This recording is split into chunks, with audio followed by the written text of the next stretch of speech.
एक देश, एक राष्ट्र, एक भाषा, एक नेता, एक ही नेता होना चाहिए। लोगों को समझाने में हिटलर क्या हो गया, सफल हो गया, और उसने संविधान में आग लगा दिया, कहा कि अब से संविधान केवल हिटलर का रहेगा। संशोधन कर दिया, आपातकालीन ने लुफ्तवाफ बनाया, अपनी सेना का मॉडर्नाइजेशन किया, टैंक शामिल किया, तोप शामिल किया। लोग देखते रह गए वर्साई की संधि में। तो यहां से इसकी वायुसेना उड़ना चालू की, इसकी वायुसेना क्या की, उड़ना चालू की, और लंदन पर 15 दिन 15 रात बिना रुके लगातार बम्बार्डमेंट करते रह गया। लंदन खाली हो गया। अपने गार्ड को बंदूक दिया था कि अगर हम बच जाएंगे ना तुम मार देना। तो जहर दिया अपनी पत्नी को, ईवा ब्राउन को मार दिया, और अपने एक जहर भी खाया, और ऊपर से गोली भी मारा। बंदूक नहीं ना जी। देखिए, अंग्रेजों की एक स्ट्रेटेजी रही है, सबसे पहले वो कल्चर पे अटैक करते हैं, सबसे पहले कल्चर पे। आप देखिएगा, इंडिया में आए, जीन्स, स्कर्ट, टी शर्ट, ये सब कौन लाया, सब अंग्रेजों ने लेके चले हैं सब। यहाँ पे वो कल्चर पे अटैक करते हैं। और जवाहरलाल नेहरू ने भी कहा था, किसी सभ्यता को चौपट करना है, सबसे पहले क्या चौपट करो, कल्चर का, कल्चर पे चौपट करना चाहिए। आज किसी को देखिए धोती कुर्ता पे मजाक समझा जाता है, हम कहियो धोती कुर्ता पहन के चलेंगे तो मजाक बन जाएगा। तुर्की के खलीफा मुस्तफा कमाल पाशा को तुर्की का राष्ट्रपति बना दिया गया। तुर्की के राष्ट्रपति जब इन्हें बनाया गया तो इन्हें कहा गया कि भाई आप धार्मिक शिक्षा के स्थान पर आप साइंस वगैरह को पढ़ाई दीजिए। उस समय मुसलमानों ने बहुत विरोध किया था, क्योंकि मुस्तफा कमाल पाशा को आता तुर्क कहा जाता है। इन्होंने मदरसों को स्कूल में बदल दिया था, बहुत सारे मदरसे जो थे उसको स्कूल में बदल दिया। इसका बहुत विरोध हुआ, जिन्ना भी विरोध किया था। बाद में पाकिस्तान का जब निर्माण हुआ तो पाकिस्तान ने कहा गलत बात है यहाँ पर। आज तुर्की जिस वजह से, आज देखिएगा ड्रोन जो होता है ना बिना पायलट के जहाज में, चाइना के बाद लीडिंग कंट्री बन चुका है ये आपका तुर्की। अब तुर्की के ही ड्रोन से क्या हुआ था, अजरबैजान और आर्मेनिया की लड़ाई में अजरबैजान जीत गया था। तो आधुनिक तुर्की के जनक किसे कहा जाता है, मुस्तफा कमाल पाशा। तुर्की का विभाजन कर दिया सेवर्स की संधि के द्वारा, तुर्की का विभाजन कर, लेकिन विभाजन क्या हो गया, रद्द हो गया। अब यहाँ बदले की आग में जल रहा था इटली, और बदले की आग में जल रहा था जर्मनी। इटली इसलिए कि एकरा कुछ नहीं दिया था सब, और जर्मनी इसलिए क्योंकि इसको वर्साई की संधि थोप दिया गया था। और वर्साई की संधि से बदला लेना कौन चाहता था, जर्मनी। जर्मनी बदला इसे लेना चाहता था, किसी को कोई दिक्कत नहीं है। जर्मनी और इटली, इसमें इटली में जन्म हुआ फांसीवाद का। फांसीवाद के लोग राष्ट्र की संस्कृति को ज्यादा आगे रखते हैं, राष्ट्र की संस्कृति को आगे रखते हैं। फांसीवादी विचारधारा में एक और खराबी होती है कि यहाँ जाति की उच्चता पे ज्यादा ध्यान दे दिया जाता है, मतलब थोड़ा सा ऊंचे जात पे ये लोग ज्यादा विचार रखते हैं। तो देखते होंगे कई आदमी अगर ऊंचे जात नीचे जात ढेर करता है तो उसको लोग कहते हैं फांसीवादी है। फांसीवादी का मतलब ये नहीं होता है कि वो फांसी दे देगा आपको, वो राष्ट्रीयता को क्या करता है, आगे रखता है। ये इटली के गौरव को बताने लगा, इटली को युद्ध लड़ना चाहिए, अंग्रेजों ने हमें धोखा दिया। इसने पूरा इटली में बवाल मचा दिया और वहां के लोगों को सेना में भर्ती कराया, छोटे बच्चों तक को सेना में भर्ती कराया। कहा बर्बाद कर देंगे इन अंग्रेजों को, ब्रिटेन वाला चोट्टा हमको कुछ नहीं दिया, खाली झगड़ा में हमको शांत करा दिया, हमको कितना अच्छा फायदा हुआ रहता है, 2 बीघा तो कब जाए रहते हम कहीं ना कहीं। मार बवाल किया। लोग इसको समझाते थे कि विश्व शांति अच्छी चीज है। इसने कह रहा है कि भैया विश्व शांति कायरो का सपना है। विश्व शांति किसका सपना है, कायरो। युद्ध व्यक्ति को महान बनाता है। देख रहे हैं इसको, ये तो प्राचीन इतिहास वाली भाषा बोल रही है, अशोक के समय की भाषा है ये। बताइए ये 20वीं सदी में इस तरह की भाषा आएगा। इसने कहा कि जिस पुरुष ने जीवन में युद्ध नहीं लड़ा वो बांझ महिला के समान है। ये कॉपी कर रहा था किसका, हिटलर का, जबकि इसी के बगल में था हिटलर। हिटलर नाजीवाद का जनक था, हिटलर नाजीवाद। वो एक कुशल सैनिक शासक, मतलब कुशल सैनिक लीडर था हिटलर। वो अपने से देश के मतलब राजा का तख्ता पलट करना चाहता था, सरकार का तख्ता पलट करना चाहता था, लेकिन तख्ता पलट करने से में वो क्या हो गया, असफल हो गया और उसे पकड़कर जेल में डाल दिया गया। जब उसे जेल में डाला गया तो जेल में हिटलर ने अपनी कहानी लिखा था, मीन कैंप, मेरा संघर्ष। मीन कैंप मतलब मेरा संघर्ष। बाद में ये जेल से रिहा हुआ था। रिहा होने के बाद इसने अपनी पार्टी बनाई, नाजी पार्टी। कौन सी पार्टी, नाजी। और इसने लोगों से कहा कि तुम्हारे देश का जो राजा है ना, जो सिंहासन संभाल रहा है, प्रधानमंत्री है, जिसे चांसलर कहते हैं, ये कायर है। इसने कैसे वर्साई की संधि को स्वीकार किया, कैसे ये अपना कोयला फ्रांस को दे रहा है, ऐसा नहीं हो सकता है। एक देश, एक राष्ट्र, एक भाषा, एक नेता, एक ही नेता होना चाहिए। लोगों को समझाने में हिटलर क्या हो गया, सफल हो गया। हिटलर का कहना था एक झूठ को अगर 100 बार बोलिए तो वो सच हो जाता है। हिटलर बहुत खतरनाक था। इसने राष्ट्र प्रेम के चक्कर में लोगों को झूठे दिलासे दिला दिला के जर्मनी को बर्बाद कर दिया था। यहाँ पर हिटलर जो था, जब प्रथम विश्व युद्ध में एक जगह बंदी बनाया था, युद्ध में छुपा हुआ था, तो यहूदी के घर में छुपा हुआ था। यहूदी जो होते हैं ना, ज्यूज, उनके घर में तो बता दिया सब इधर छुपा है वहां पे बता दिया सब क्यों, यहूदी सब कि हमारे घर में छुपा है। हिटलर को बहुत बुरा ये बात खराब लगा, सोचो हम तो यहाँ छुपे थे, हमरा बता दिया। जब हिटलर शासन में आया ना, 60 लाख यहूदियों को कटवा दिया। 60 लाख यहूदी लोग को कटवा दिया। ऐसे कैसे क्लासरूम है इतना बड़ा, अगर मान के चलिए इसमें खिड़की हम बंद कर देते हैं, चारों ओर से बंद, इसमें कोई गैस छोड़ देते हैं, कूद कूद के मरेंगे लोग कि नहीं। वैसे ही गैस बड़ा का गोदाम रखा था, उसमें कहीं खिड़की उड़की था ही नहीं, सबको बंद करता था, जहरीला गैस छोड़ देता था। अब बाहर से शीशा लगा खिड़की से देखता था, मजा लेता। याद करो हम भी छुपे थे। समझ में आ गया कि नहीं आ गया। हिटलर बहुत खतरनाक आदमी था। उसने कौन सी पार्टी का गठन किया, हिटलर और मुसोलिनी में टक्कर चलता था, मतलब दोनों एक दूसरे के साथी थे, लेकिन ये चाहते थे हम उससे आगे निकले, हम आगे बढ़े। हिटलर एक योग्य था, उसके अंदर कुशल नेतृत्व था, बहुत ही ज्यादा वो एक सैनिक योद्धा था, वो अपने सेना को अच्छे से कमांड कर सकता था, वो उसे फ्यूहरर कहा जाता था। हिटलर को क्या कहा जाता, फ्यूहरर कहा जाता था। वो हिटलर ने जर्मनी में बहुत ही तेजी से औद्योगिक क्रांति को आगे बढ़ाया, इंडस्ट्रियलाइजेशन को तेज किया, और हिटलर अपने देश के लोगों को समझाने में सफल हो गया कि हम जर्मनी को अच्छे से संभाल सकते हैं।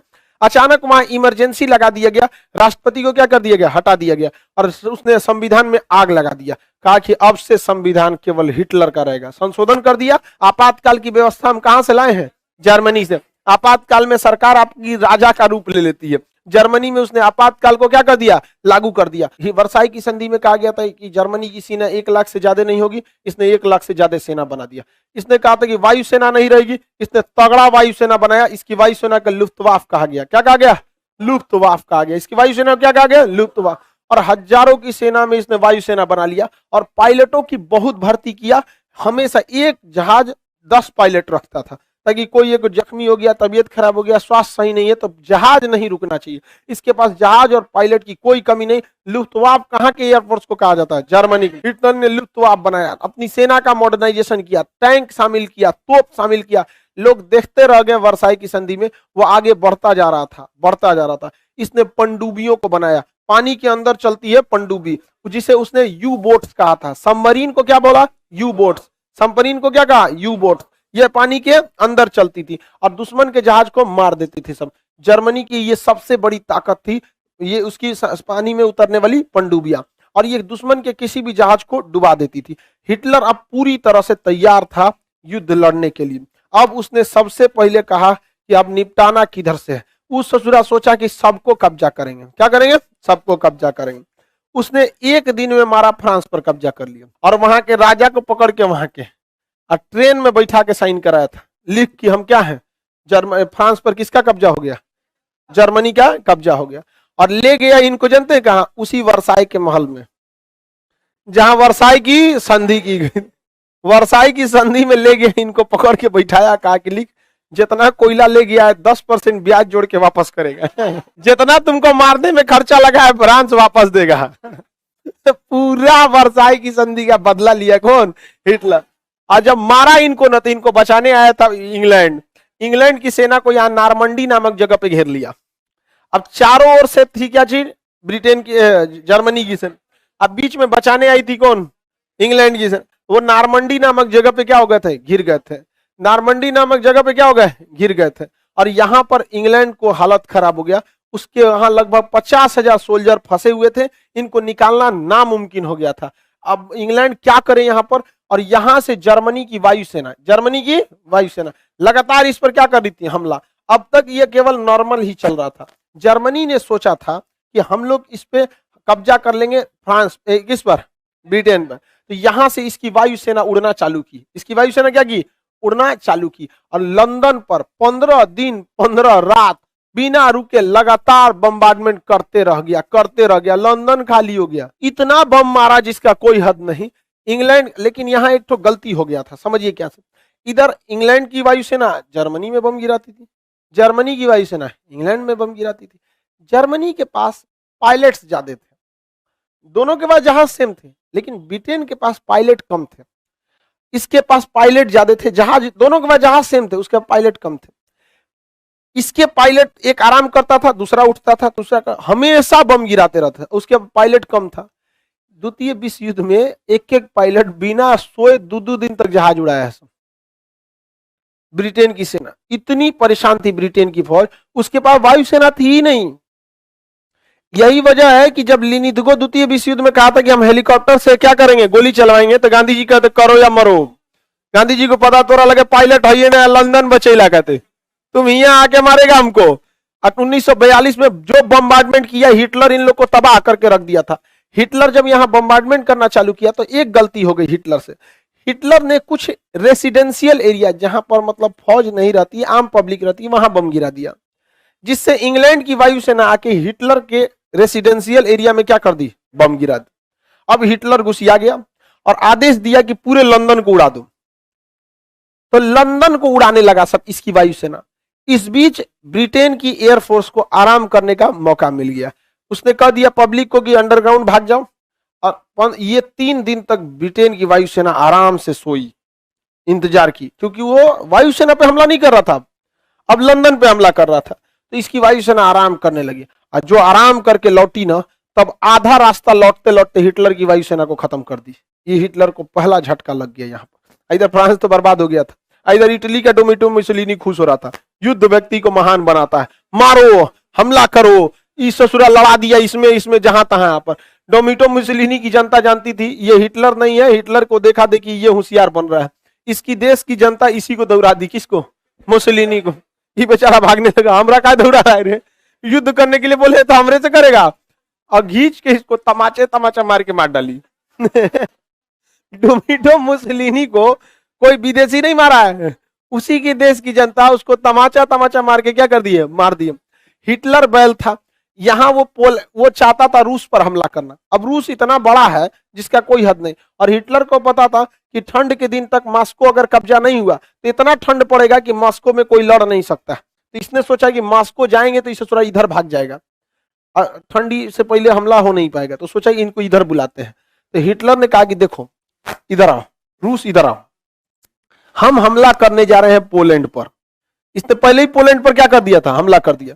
तो कहा कि देखो हम पोलैंड पर हमला करेंगे, तुम चुपचाप रहना। तो रूस का कहा है, कहा कि तुम ही को दे देंगे, बदले में तुम हमको अनाज दे देना। तो इसने कहा हमला किया पोलैंड पर, रूस कुछ बोला, बदले में रूस ने क्या दिया, अनाज। इसकी सैनिकों को अनाज की, कोई रूस के पास खेती का बहुत बड़ा जमीन है, 10 साल का अनाज भर लिया, कौन, जर्मनी भर लिया अनाज यहाँ पर। अब पोलैंड पर कब्जा किसका हो गया, जर्मनी का। जर्मनी ने कहा रूस को कि देख भाई तुम सब लोग यहीं आ जाओ, लोग इसको कब्जा करो, जरूरी है, भाग जाएगा तब। बकलोलवा रूस चल आया यहाँ पर, 30 लाख सैनिक रूस के मरा है प्रथम विश्व युद्ध में। अभी तक इबाला को समझ में नहीं आया, कहां चल आया, पोलैंड पर। इंतजार कर रहा था कि आओ लोग पोलैंड पर। जैसे ही पोलैंड पे आए वायुसेना से हमला कर दिया इसके ऊपर, बहुत मरा गए सब रूस के सैनिक, पूरी तरह से क्या हो गए, टॉर्चर हो गए सब यहाँ पर, पूरी तरह से रूस के सैनिक यहाँ घिर गए सब। लेकिन दिक्कत ये हो गया ना कि रूस ने जो बोला था कि हम ठंडी से पहले मॉस्को कब्जा कर लेंगे, ये नहीं बोलना चाहिए था उसको। वो भाप गया कि जर्मनी को ठंड से डर लग रहा है, क्योंकि ठंड में आप नहीं लड़ सकते, बहुत ज्यादा। आपके जम्मू कश्मीर में लड़ लेंगे, इतना बर्फ जमल रहता है, दिखाइए नहीं देगा उतना दूर में क्या होता है। एयरफोर्स का देख रहे हैं हमारे बिपिन रावत सर का, मौसम खराब होने की वजह से जहाज क्रैश कर गया, वैसे ही हाल होगा सबका, एयरफोर्स काम ही नहीं करेगी। अब रूस को लग गया कि ससुरा ठंडी से डर रहा है, इसलिए इसको क्या करो, घेर के रखो। रूस ने अपनी सभी सेनाओं को इधर उधर बिखरा दिया, कहा कि देखो युद्ध तुम्हें जीतना नहीं है, उलझा के रखना है। तो गोली मारता था सब, तनी इधर भागेगा उधर भागेगा। इसी में जर्मनी की सेना पूरी तरह से क्या हो गई, उलझ गई, और ठंडी तब तक क्या हो गया, आ गया। इसने 3 महीने तक रूस ने किसको उलझा दिया, जर्मनी। इधर से ब्रिटेन क्या कर दिया, धो दिया। इधर से ब्रिटेन क्या कर दिया, इधर ब्रिटेन जर्मनी के ऊपर बम्बार्डमेंट करने लगा यहाँ पर, तो थोड़ा थोड़ा इधर भी भारी पड़ने लगा। जर्मनी ने फिर गलती किया, इसने अपनी 9 सेना को कह दिया ये सब जीत के लाओ, सब ये कब्जा करेगा। तो ऊपर के देशों को हमला करने के लिए किसे भेज दिया? नौसेना। और वो सब मार के इसकी आधा नौसेना गिरा दिया सब। तो ऊपर कब्जा करने में कौन चल गया? नौसेना। इधर से धो दिया इनके वायुसेना को कौन? ब्रिटेन। ब्रिटेन धो दिया। तो इनके पास आधी वायुसेना बची है, आधी नौसेना बची। और उधर ठंडी का दिन आ गया। ठंडी के दिन में जर्मनी ने 2 लाख सैनिक को घुसा दिया उधर यहाँ पे। और तब तक वो तो इंतजार कर रहे थे ठंडा पड़े। इतना ठंड पड़ा, -40 डिग्री, जितना जर्मनी के सैनिक कभी देखे नहीं थे सब। जर्मनी के सैनिक बंदूक ले लेके जम गए सब, ऐसे स्टेच्यू बन गया सब। और रूस वालों को तो आदत था, जो जिस एरिया का रहता है उसको क्या रहता है? आदत रहता है। अब हिटलर चारों ओर से फंस गया। इधर उसकी मरा गई थल सेना, इधर कौन मरा गई? थल सेना। इधर मराई, इधर मरा गया कौन? मरा गया? वायुसेना। अब इसकी बच गई थी पनडुब्बी। इस ससुरा ने क्या किया? अमेरिका के ऊपर बम गिरा दिया जापान जाके। अमेरिका का एक द्वीप है हवाई द्वीप। कौन द्वीप है? हवाई द्वीप। यहां अमेरिकी की नौसेना थी और अमेरिका का नौसेना का केंद्र था पर्ल हार्बर। क्या नाम था? Pearl Harbor. पर्ल हार्बर पर अमेरिकी नौसेना का सबसे बड़ा अड्डा था। उतना बड़ा नौसेना का अड्डा आज भी भारत के पास नहीं है। पर्ल हार्बर पे इतना भयानक अड्डा था वहां पे। उसकी नौसेना, पनडुब्बी, पानी वाली जहाज, 40 ठो पानी वाली जहाज थी, सब डिस्ट्रॉयर थे सब। भारत के पास आज भी 40 गो नहीं है। उसके पास इतनी ज्यादा थी सब। जापान ने देखा कि बहुत आगे निकल जाएगा, तो जापान के रक्षा विशेषज्ञों ने कहा कि अभी जापान के पास जितनी नौसेना है उतनी ही नौसेना किसके पास है? अमेरिका के पास। तो हम आगे बढ़ने के लिए यही रास्ता है कि हम अपनी नौसेना को तेजी से आगे बढ़ाएं और उसके ऊपर पहले बम मार दे। करेगा कौन चीज? अचानक मार देते हैं। जर्मनी में और इटली, जापान में दोस्ती था। इसने किसको बोला? जापान। जापान किसको बोला? जर्मनी को। जा रहे हैं मारने, तो कहा मार मार मार उसको। बिना मतलब, उसको पता भी नहीं था। सुबह 7 बजे आए सब पानी वाला एयरक्राफ्ट कैरियर लेके, उसके ऊपर 200 जहाज लेके आए थे सब। 7 बजे अचानक हमला किए सब, 10 बजे तक निपटा के चल दिया सब। पूरी नौसेना तबाह हो गई।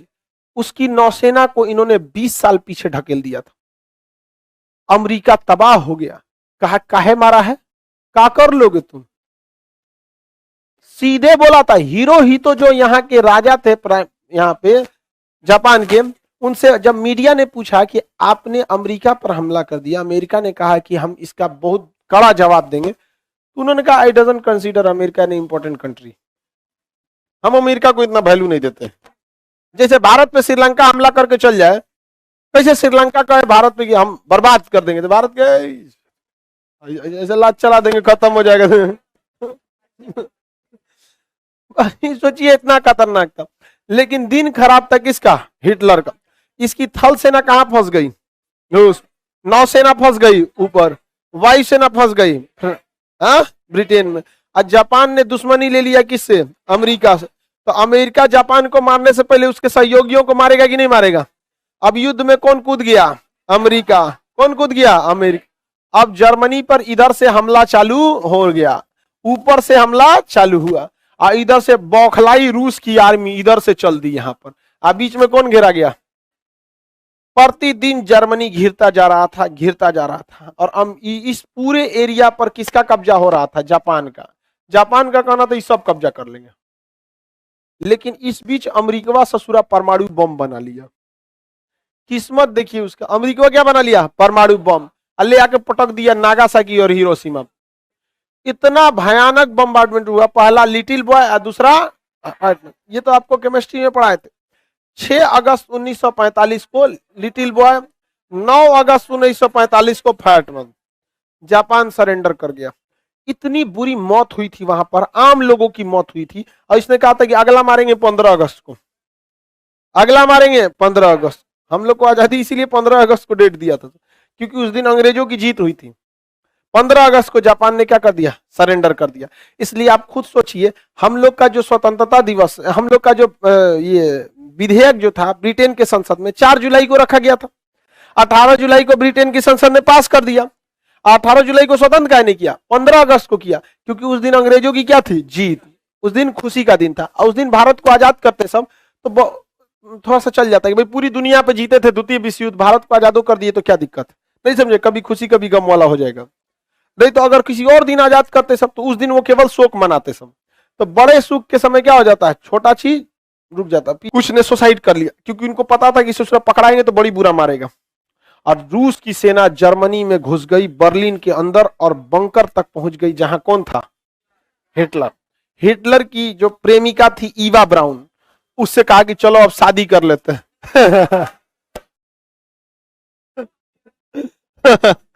तो ईवा ब्राउन से उसने क्या कर लिया, शादी कर लिया, और ईवा ब्राउन को जहर दिया और खुद को गोली मार लिया हिटलर।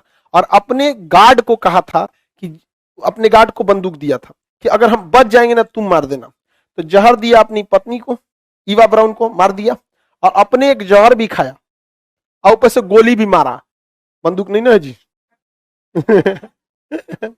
एक आदमी मारा गया था इसी तरह, समझा रहा था कि ऐसे मार दिया, राइफल लेके समझा रहा था, मार लिया यहीं से। बंदूक नहीं ना है, अभी बहुते बैच पढ़ाना है। सब्सक्राइब करो पहले, हाँ जल्दी करो, मुझे पता है कि आप लोग नहीं करते हो, वीडियो देखते हो लेकिन सब्सक्राइब नहीं करते। लाल कलर का बटन नहीं से दबाओ, जल्दी दबाओ, जल्दी दबाओ, फिर मैं शुरू करूँ, दबा दो जल्दी। एक तो लाइक और शेयर ठोक दीजिए, महाकाल का लाइक और शेयर ठोक दीजिए। पूरा साल मेहनत करता हूँ आपके लिए बेटा, ऐसा नहीं चलेगा, ऐसा नहीं चलेगा।